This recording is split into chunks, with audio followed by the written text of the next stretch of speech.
Hi అండి. ఈరోజు నేను బాదం పాలు చేస్తున్నాను. లీటర్ పాలతో 2 ప్యాకెట్లు పాలు, పంచదార కేజీ, ఇది బాదం పౌడరు, జీడిపప్పు అన్నితో బాదం పాలు తయారు చేస్తున్నాను. చూద్దాం రండి. లీటర్ పాలు పోస్తున్నాను.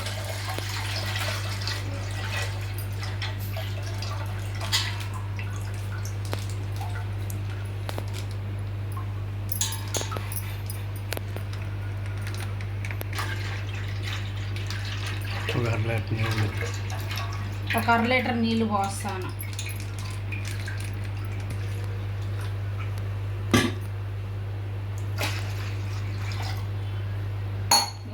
పొయ్యి ముట్టించేసి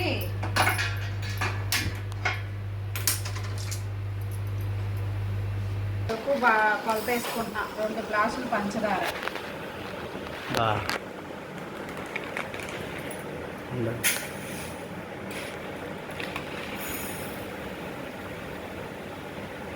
బాదం పౌడర్ 1 గ్లాసు, పంచదార 200 గ్రాములు వేస్తున్నాను. 2 స్పూన్లు బాదం పౌడర్ వేసి మొత్తం కలిపి మిక్సీ చేసుకున్న పాలు మరిగే వరకు 2 స్పూన్లు బాదం పౌడర్ వేసి మిక్సీ చేసుకుంటున్నాను. పాలు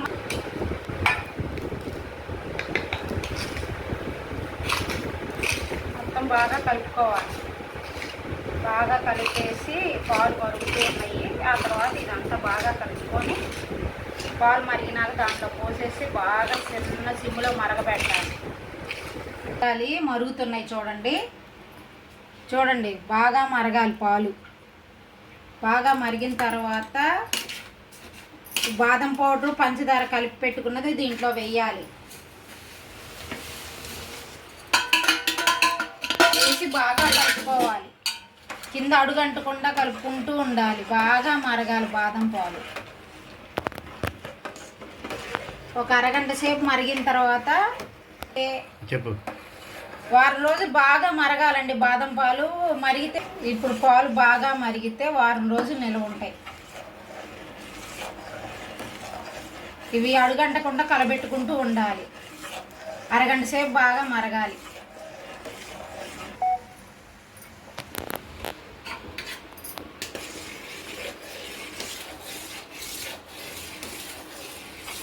తింటేనా కట్టేయమంటా?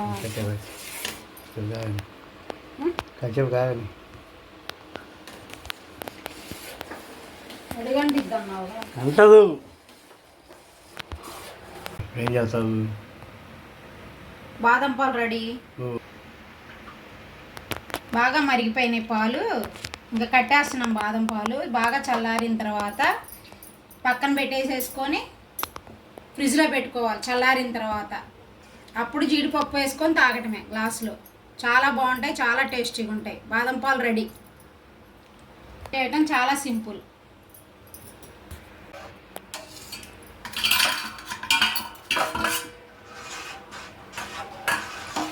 బాదం పౌడరు మొత్తం మిక్సీ పాలల్లో వేసి బాగా మరగబెడుతున్నాను. ఇది బాగా మరిగిన తర్వాత దించేసుకోవాలి. పాలు బాగా మరిగితే బాగా టేస్ట్గా ఉండిద్ది ఇది. అప్పుడు చల్లారిపోయిన తర్వాత బాగా అరగంట సేపు చల్లారి పెట్టుకొని అప్పుడు గ్లాసులో బాటిళ్ళల్లో పోసుకొని ఫ్రిడ్జ్లో పెట్టుకోవాలి. బాదం పాలు రెడీ అయిపోయింది. చాలా సింపుల్ బాదం పాలు ఈ బాదం పాలు బాగా మరగబెట్టుకున్నాం. బాగా స్టాక్ ఉంటాయి. 10 రోజుల వరకు స్టాక్ ఉంటుంది ఇది. ఇవి ఫ్రిడ్జ్లో పెట్టుకొని బాగా ఫ్రిడ్జ్లో కూలింగ్లో ఉంచుకోవాలి. చక్కగా 10 రోజుల వరకు స్టాక్ ఉంటాయి బాదం పాలు చేయటం.